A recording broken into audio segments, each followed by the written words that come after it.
একটা মানুষ মরে গেলে তার জীবন শেষ হয়ে যায় না, তাকে মানুষ মনে রাখে তার কাজের মধ্যে দিয়ে।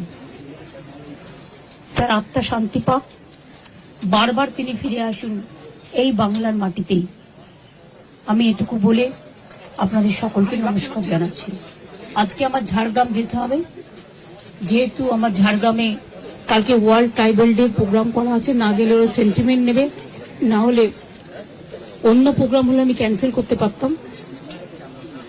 আর এই খবরটা শুনে আমি এতটাই টেন্স হয়ে গেছিলাম, দেখুন হাতটা পুরো ঘষে গিয়ে পুরো গলগল করে রক্ত বেরিয়েছে। তার মধ্যে আমি নিজেই মানে কিরকম একটা লাগছিল। ফলে আমি এখন বাড়ি ফিরে যাব, ওখান থেকে তারপরে কিছুক্ষণ বাদে চান টান করে তারপরে আমি ঝাড়গ্রামে যাব। আমি ফিরাদ হাকিম, সিপি, ডিজি, সিএস সকলকে ইনস্ট্রাকশন দিয়ে গেলাম, এবং ববি আর অরূপ সারাক্ষণ থাকবে, টোটাল টেক কেয়ার করবে।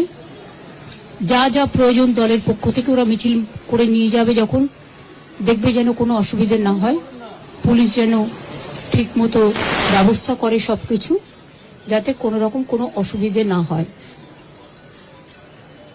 আমি এটুকু বলে আপনাদের সাংবাদিকদের, সংবাদ মাধ্যমকে সকলকে আমার অনেক ধন্যবাদ এবং কৃতজ্ঞতা জানাচ্ছি। ব্যক্তিগত অনেক কথা আছে, কিন্তু সেটা আজকে বলার দিন নয়, কখনো সময় পেলে নিশ্চয়ই বলবো। আজকের দিনটা এই সময় তাদের পরিবারের পাশে দাঁড়ানোর দিন, এবং দল হারিয়েছে তাদের নেতাকে। আমি অন্য দল করলেও তাদের দলের সাথেও আমার সম্পূর্ণ সমবেদনা থাকবে।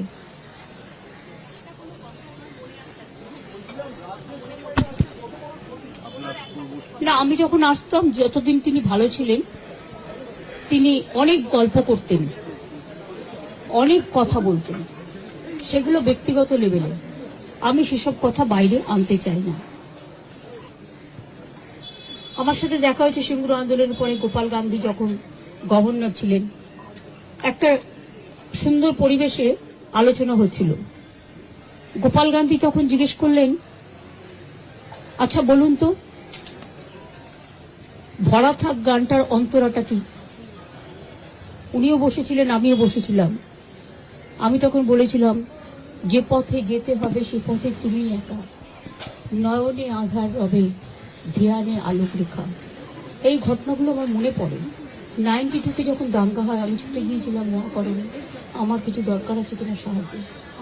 আমি যখনই কোনো পরিস্থিতি দেশে বা রাজ্যে হয়েছে যেটা রাজনীতির ঊর্ধ্বে থেকে শান্তি রক্ষা করার জন্য, সেটা আমি সবসময় করেছি।